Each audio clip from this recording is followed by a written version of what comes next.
वृंदावन अग्रवाल सभा द्वारा अग्रसेन जयंती के उपलक्ष्य में 5 दिवसीय कार्यक्रम आयोजित किए जा रहे हैं, जिसमें सोमवार को अग्रवाल सभा द्वारा शाहजी मंदिर स्थित अग्रवाल धर्मशाला में रक्तदान कैंप का आयोजन किया गया, जिसमें केडी मेडिकल और रक्तदाता फाउंडेशन के सहयोग से रक्तदान शिविर लगाया गया। साथ ही रक्तदान शिविर में अग्रवाल समाज के लोगों ने रक्तदान किया। इसके साथ ही इस कैंप के माध्यम से आज लगभग 100 यूनिट तक रक्त एकत्रित कर देश के नागरिकों की सेवा के लिए दिया। इस बारे में जानकारी देते हुए अग्रवाल सभा के अध्यक्ष मुरलीधर अग्रवाल ने बताया कि अग्रसेन जयंती 2020 के अंतर्गत 5 दिवसीय जो कार्यक्रम रखे गए थे, आज चौथा दिन है और इसमें विशाल रक्तदान शिविर हमने केडी मेडिकल, अग्रसेन नेशनल, नगर उद्योग व्यापार प्रतिनिधि मंडल एवं माधवी शक्ति के सहयोग से यहाँ शिविर लगाया है। इसमें हमारा कम से कम 100 यूनिट ब्लड एकत्र करने का लक्ष्य है और वो लक्ष्य हम पूरा करेंगे। तो मतलब ये जो भावना मन के अंदर कैसी भावना आई कि रक्तदान शिविर लगना चाहिए? रक्तदान महादान होता है, किसी की जान बचाने के लिए इसकी बहुत उपयोगिता होती है। इसलिए अग्रवाल सभा ने उन्होंने हमको बताया था, लास्ट टाइम हमने जनवरी में दिया था, हमको बड़ा अच्छा लगा था, तो हमने सोचा कि अब हम क्या करेंगे। अच्छा, तो जी किसके तत्वाधान में हो रहा है ये कार्यक्रम? अग्रवाल सभा के रक्तदाता फाउंडेशन के शिविर में हो रहा है। तो आपने 2 बार दिया है इस साल? है ये मेरा सेकंड टाइम है। सोमवार को विकास खंड बलदेवपुर लखनऊ द्वारा पंचायती राज विभाग ने राष्ट्रीय ग्राम स्वराज अभियान के तहत प्रत्येक ग्राम पंचायतों में वित्त आयोग से सामुदायिक शौचालय व पंचायत भवनों का लोकार्पण किया। कार्यक्रम के बारे में जानकारी देते हुए खंड विकास अधिकारी बलदेव श्वेतांक पांडे ने बताया कि विकास खंड मार्ट के 43 ग्राम पंचायतों के 60 शौचालयों में व पंचायत 15 भवनों का शिलान्यास व लोकार्पण किया गया। इस मौके पर एसडीओ पंचायत उदयराज सिंह सहित अन्य विकासखंड कर्मचारी अधिकारी मौजूद रहे। आज हमारे विकासखंड बलदेव में 60 ग्राम पंचायतों में सामुदायिक शौचालय का लोकार्पण हुआ है तथा हमारे विकासखंड की 8 ग्राम पंचायतों में पंचायत भवन का लोकार्पण हुआ। तो ये किस तरह से हुआ, कहाँ से हुआ? जो कि उत्तर प्रदेश शासन के मुख्यमंत्री श्री आदित्यनाथ योगी के द्वारा ये लोकार्पण किया गया ऑनलाइन। तो इसमें हमारे टोटल कितने सामुदायिक स्वास्थ्य केंद्र हैं और कितने शौचालय हैं? हमारे यहाँ हमारे विकासखंड बलदेव में 60 सामुदायिक शौचालय हैं तथा 8 पंचायत भवन का निर्माण कार्य का आज लोकार्पण किया है। ठाकुर बाके बिहारी मंदिर के पट 19 अक्टूबर से श्रद्धालुओं के लिए बंद हो गए हैं। मंदिर प्रबंधक का कहना है, ठाकुर बाके बिहारी मंदिर के पट 19 अक्टूबर से श्रद्धालुओं के लिए बंद हो गए हैं। मंदिर प्रबंधक का कहना है कि ऑनलाइन वेबसाइट पर लोड पड़ने के कारण वेबसाइट बंद हो गई एवं प्रशासन द्वारा सहयोग नहीं किया गया, जिस कारण मंदिर पट बंद करने का निर्णय मजबूरन लेना पड़ा। लेकिन वृंदावन के स्थानीय निवासियों और पंडा समाज में इस बात का रोष व्याप्त है। जन जन के आराध्य ठाकुर बांके बिहारी के दर्शन 7 माह के बाद श्रद्धालुओं के लिए खोले गए थे, लेकिन उचित व्यवस्था न होने के कारण मंदिर को श्रद्धालुओं के लिए बंद कर दिया गया। वहीं अपने आराध्य के दर्शन न मिलने से स्थानीय श्रद्धालु और बाहर के श्रद्धालु परेशान हैं। इसको लेकर पंडा समाज व रालौद ने संयुक्त रूप से रोष प्रकट किया और मंदिर प्रशासन के खिलाफ जमकर नारेबाजी की। इसी के साथ ही मंदिर को अधिग्रहण करने की मांग की और कहा कि वैष्णो माता की तरह साइन बोर्ड बनाकर मंदिर को सरकार अपने अधीन ले और गोस्वामी प्रबंधक की मनमानी न चल सके। इस बारे में जानकारी देते हुए ताराचंद गोस्वामी ने बताया कि आंदोलन क्यों किया है आपने? आप देख रहे हैं कि बाके बिहारी मंदिर 7-8 महीने के बाद तो खोला गया। यहाँ का त्रित पुरोहित पंडा समाज, दुकानदार, व्यापारी सारे लोग परेशान हैं, भिक्षुक परेशान हैं, ई रिक्शा वाले परेशान हैं, क्योंकि इनकी जो परिवार का पालन होता है वो देश और विदेश और स्थानीय और श्रद्धालुओं के आने से होता है। बाकी बिहारी जी को खोला ऑनलाइन। हमने तो पूरे इतिहास में, पूरे जीवन में हमारे जितने ब्राह्मण समाज यहाँ पर खड़ी हुई है, कभी जो है ऑनलाइन नहीं दर्शन हुए। तो क्या बिहारी जी को भी ये लोग बेचना चाहते हैं? मैं पूछना चाहता हूँ आपके चैनल के माध्यम से यहाँ के जिलाधिकारी जी से और प्रबंधक से, आप जब चाहोगे जब मंदिर खोलोगे और जब चाहोगे जब बंद करोगे। इसलिए हमारी वृंदावन वासियों की तरफ से, ब्रजवासियों की तरफ से एक ही मांग है कि बांके बिहारी जी के मंदिर का अधिग्रहण किया जाए, जिस प्रकार से वैष्णो देवी, बद्री विशाल साइन बोर्ड बना दिया जाए ताकि लोग आए और दर्शन करें। एक और मांग है साथ साथ कि बांके बिहारी जी का बगीचा सब लोग जानते हैं वृंदावन के अंदर, वहाँ पर आज मौजूद है। यदि कोई परेशानी या एकड़ों में मौजूद है, यदि कोई परेशानी नजर आ रही है तो बांके बिहारी जी का मंदिर। मेन बात सबसे बढ़िया जी आ रही है कि प्रबंधक जो कह रहे हैं कि ये बांके बिहारी का जो मंदिर गोस्वामियों ने लेट खोला, उस कारण से भीड़ हुई और उस वजह से मतलब लोगों को परेशानी हुई। इस वजह गोस्वामी कोई मालिक है इसके जो गोस्वामी जी कह रहे हैं? अरे मालिक तो चले गए हरकुलाल सेठ, वो मालिक थे, ये कोई मालिक नहीं है। यहाँ पर तो पहले प्रसाद कोई पेड़ा नहीं लगता था। मुख्य मांग क्या है वो आपकी? हमारी मुख्य मांग यही है कि सरकार बांके बिहारी मंदिर को अधिग्रहण किया जाए, साइन बोर्ड बनाया जाए, नहीं तो हम लोग धरना प्रदर्शन करेंगे, मजबूर हो करके अनशन, अमर अनशन वही बिहारी जी पर जाकर के करने पर हम मजबूर होंगे। इसकी सारी जिम्मेदारी शासन को कितना समय दे रहे हैं धरना प्रदर्शन करने का? कम से कम 1 सप्ताह का तो देंगे ही। धर्म रक्षा संघ की एक बैठक स्थानीय उदासीन पंचायती अखाड़ा बांके बिहारी मंदिर के पास महंत स्वामी डॉक्टर आदित्यानंद जी महाराज की अध्यक्षता में आयोजित की गई। बैठक में बांके बिहारी मंदिर के दोबारा बंद होने पर रोष व्यक्त किया गया और आगे दर्शन खुलने तक आंदोलन की रणनीति तय की गई। बांके बिहारी मंदिर के सेवाधिकारी एवं पूर्व अध्यक्ष रजत गोस्वामी ने कहा, वर्तमान समय में मंदिर का प्रबंधन अक्षम हाथों में है, जो कि मंदिर की व्यवस्था चलाने में पूर्णतः सक्षम नहीं है। ऐसे लोगों के कारण बांके बिहारी मंदिर के भक्तों को दर्शन का सुख प्राप्त नहीं हो पा रहा। व्यापारी नेता नीरज गौतम ने कहा कि आज बांके बिहारी मंदिर के कारण ही संपूर्ण वृंदावन ही नहीं बल्कि संपूर्ण ब्रजमंडल की अर्थव्यवस्था निर्धारित होती है। श्रद्धालु प्रमुख रूप से बांके बिहारी का दर्शन करने वृंदावन पधारते हैं। दर्शन बंद होने के कारण आज सभी के सामने रोजी रोटी का समस्या पैदा हो चुकी है। इसको लेकर प्रशासन को तुरंत निर्णय लेना चाहिए और मंदिर को पुनः खोलना चाहिए। इसमें सबसे बड़ा मुद्दा था बांके बिहारी मंदिर को 17 तारीख से खोलना था। 2 दिन खुला 17 और 18 में, और फिर अचानक गोसाईगढ़ों में या प्रबंधकों में या प्रशासन की कमी से फिर से दोबारा से बंद कर दिया, जिससे हमारे जन आंदोलन करने का पूरा ठान लिया है कि किसी प्रकार भी हमें मंदिर बंद नहीं होने देना। जैसे मंदिर चल रहा था सुचारू रूप से चलता रहेगा। वो लोग प्रशासन कह रहा है 200 का रजिस्ट्रेशन करा के चलो, ऐसे नहीं चलेगा। धर्म रक्षा संघ ने पूरी तरह से कमर कस ली है कि आंदोलन करना है। 48 घंटे का प्रशासन को अल्टीमेटम दिया गया है। 48 घंटे के अंदर मंदिर सुचारू रूप से नहीं खोला गया तो धर्म रक्षा संघ पूरी तरह से आमरण अनशन करेगा, भूख हड़ताल करेगा, रोड जाम करेगा, जो कर सकता है। जिस तरह मंदिर खुलना है जनहित में, क्योंकि आंदोलन में व्यापारी परेशान है और ट्रबल स्वामी परेशान है, होटल वाले परेशान है, गोसाईगढ़ परेशान है, सब लोग हमारे सहयोग में आए और सभी चाहते हैं मंदिर खुले। ये प्रशासन की गलती के कारण मंदिर बंद हो रहा है। मीटिंग में कौन कौन लोग आए थे आपके? मीटिंग में गोसाईगढ़ भी काफ़ी लोग थे, हमारे पंडा समाज के लोग थे, व्यापारी समाज के लोग थे और हम सब धर्म रक्षा संघ के प्रचारी संत समाज के लोग थे।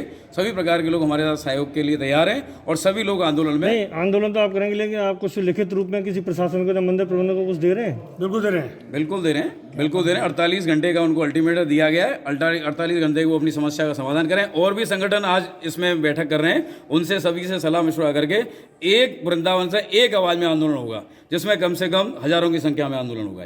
नहीं, अभी एक सुबह जो आंदोलन हुआ एक जगह पर, तो उन्होंने इसको अधिग्रहण की मांग की। आप तुम्हारी क्या राय है इसमें?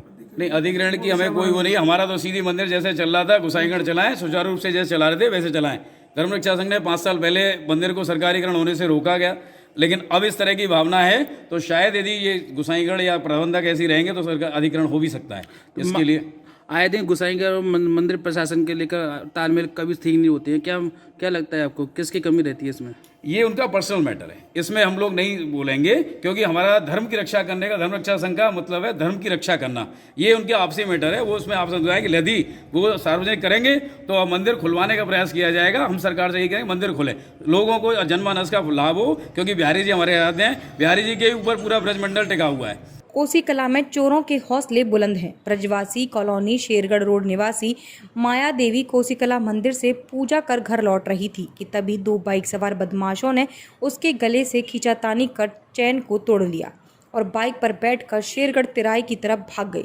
महिला ने बदमाशों को पकड़ने की कोशिश की और शोर भी मचाया। शोर मचाने के साथ ही रोड पर खड़े दुकानदार भी उन बाइक सवारों के पीछे भागे, लेकिन बाइक सवार भागने में सफल रहे। वहीं महिला ने यह बात जब अपने घर पर आकर बताई तो महिला के पुत्र तुरंत बाइक लेकर इधर उधर दौड़े तथा पुलिस को सूचना दी। पुलिस भी घटनास्थल पर पहुंचकर मामले की जांच में जुट गई तथा आसपास के सीसीटीवी कैमरे को खंगालने में लग गई है। मंदिर से आ रही थी पूजा करके घर करीब 10:30 बज रहे थे, तो गली में जैसे एंटर हुई है माता जी, उनके पीछे से बाइक पे आए थे, बारह पल्सर बाइक थी, 2 लोग बैठे हुए थे, तो उन्होंने गले में से चैन खोल दी उनकी, तो फरार हो गए। हम देख रहे हैं पुलिस क्या कह रही है, पुलिस देख रही है, छानबीन कर रही है, पता लगा रही है, कह रहे हैं, आश्वासन दे रहे हैं, देखते हैं क्या होता है। जिस तरीके से एक दिन दाड़े मतलब एक बड़ी घटना को अंजाम दिया, क्या कहना चाहेंगे? अब घटना तो मैं देख रहा हूँ आम सी हो गई है यहाँ, और गली में कई वारदात हो गई हैं, मगर पुलिस प्रशासन उस हिसाब से काम नहीं कर रहा है, उस हिसाब से करना चाहिए।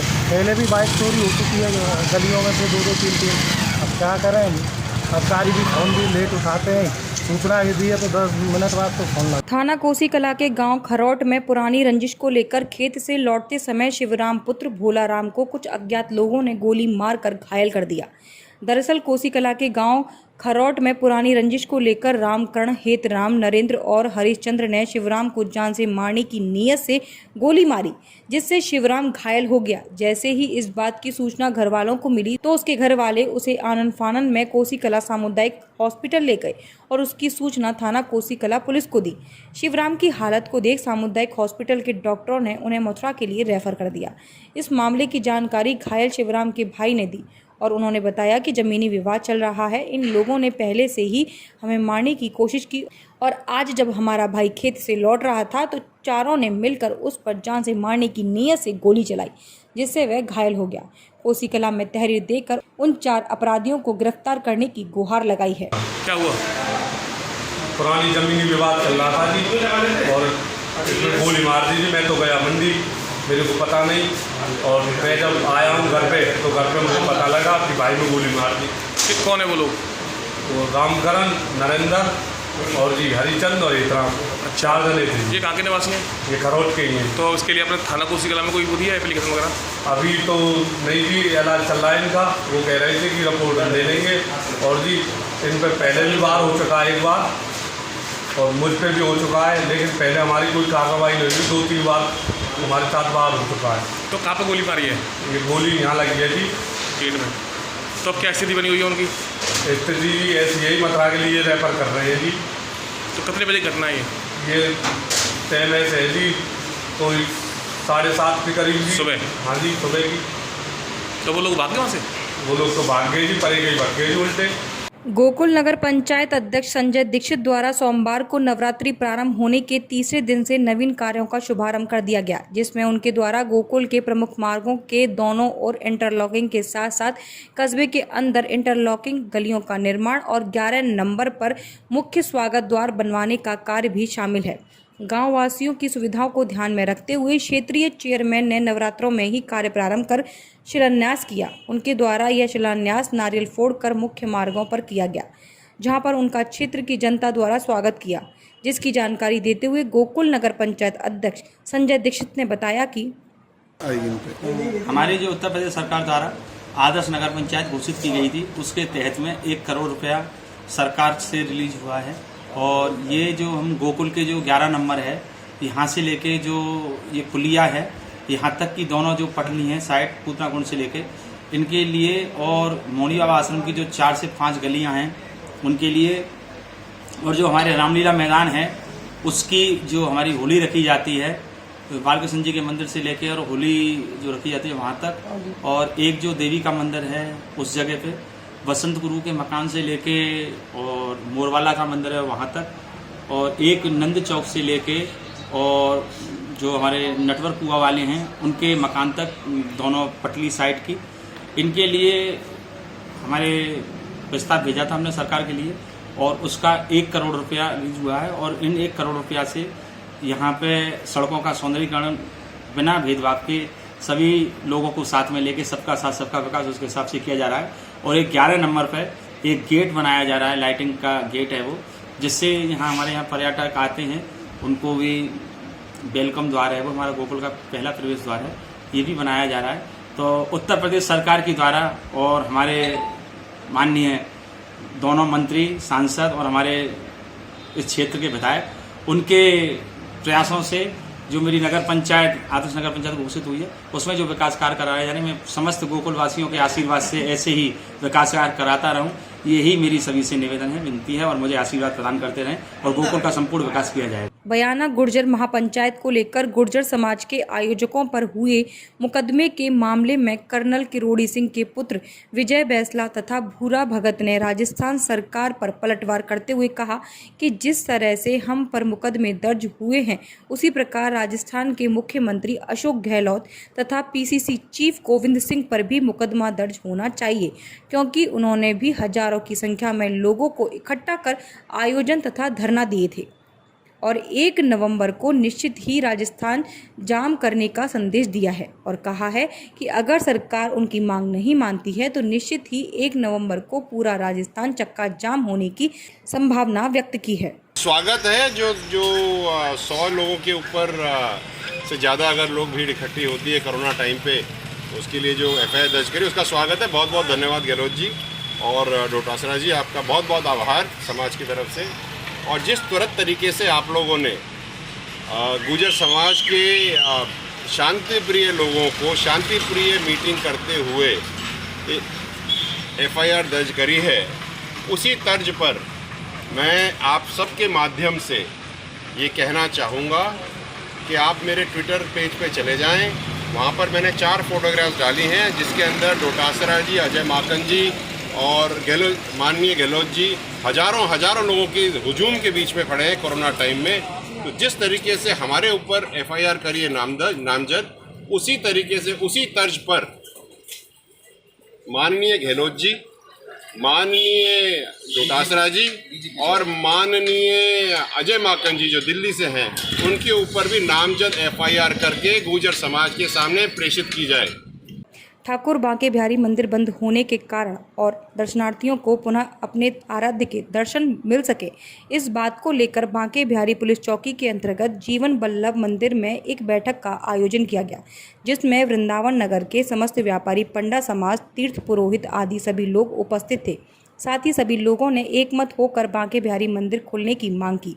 साथ ही मंदिर प्रबंधक के हठधर्मिता की निंदा की। वहीं स्थानीय कोतवाल अनुज कुमार की बैठक में पहुंचने के बाद उन्होंने सभी नागरिकों को आश्वासन दिया कि मंदिर प्रबंधक से बात कर जल्दी ही मंदिर को खोलने का निर्णय लेंगे और जीवन बल्लभ मंदिर से समस्त नागरिकों द्वारा मंदिर खोलने को लेकर धार्मिक पदयात्रा निकाली गई, जिसमें भजन कीर्तन करते हुए मंदिर खोलने की मांग कर रहे थे और यह पदयात्रा मंदिर के गेट नंबर 1 पर जाकर समाप्त हुई। सेवायत ने लेट खोला, सेवायत कह रहे हैं प्रबंधक ने नहीं घुसने दिया, प्रशासन की तरफ से भी नोटिस दिया गया है, प्रशासन भी हाथ खड़े कर रहा है। ये आपस का इनका झगड़ा है जो कि इनका हमेशा चलता रहता है। इनमें आपस में मुकदमेबाजी भी है, इनमें आपस में लड़ाई भी है प्रबंधक की। इसकी प्रबंधक का कोई यहाँ पे नैतिक महत्व नहीं है, नैतिक कोई समर्थन नहीं है। प्रबंधक अपनी मनमर्जी से कर रहा है, ना यहाँ इसको यहाँ की पूजा पद्धति का कोई ज्ञान है, ना इसको यहाँ की परंपरा का ज्ञान है। मंदिर के गार्ड भी बदतमीजी करते हैं श्रद्धालुओं से। ये सारे लोग केवल मैनेजर की वजह से बदतमीजी कर रहे हैं। कोई गोस्वामी समाज हमारा सारा भाई है, वो ऐसी बदतमीजी हम लोगों के साथ नहीं करा सकते। मैनेजर को कि आपकी तरफ से व्यवस्था की गई है। जब मैनेजर व्यवस्था करेगा, आज ये जो मंदिर है आज किस लिए बंद है? क्या मैनेजर कोई अधिकार है मंदिर बंद करने का? नहीं है, क्योंकि जो मंदिर के ऊपर रिसीवर नियुक्त है, रिसीवर का आदेश का ही पालन होगा। अभी रिसीवर ने कोई मंदिर बंद करने का आदेश नहीं दिया, उसने खोलने का आदेश दिया। इस व्यक्ति ने कैसा मंदिर बंद कर दिया? यह एक आपराधिक षड्यंत्र है, इसके विरुद्ध आपराधिक कार्रवाई होनी चाहिए। तो ऑनलाइन के बारे में क्या है? ठीक है, ऑनलाइन व्यवस्था है वृंदावन में नहीं चल पाएगी। आसानी होने के कारण ये आंदोलन स्वतः स्फूर्त है, ये किसी ने आयोजित नहीं किया है। और ये आंदोलन अब जब खत्म होगा, जब बांके बिहारी जी का मंदिर सुचारू रूप से होने लगेंगे। हम आपको ये भी बताना चाहते हैं कि कोई नई व्यवस्था नहीं चलेगी। जैसी पुरानी व्यवस्था थी यात्रीगणों के दर्शन करने की, वो ये व्यवस्था यहाँ लागू रहेगी। उसके अलावा कोई नई व्यवस्था लागू नहीं होगी। ना हमारा किसी गोस्वामी समाज से कोई विरोध है, ना हमारा किसी मंदिर प्रबंधन कमेटी के किसी व्यक्ति से विरोध है, लेकिन जो मनमानी करेगा उसका जनता समुचित जवाब देगी। जय श्री राधे, बोलो बांके बिहारी लाल की जय।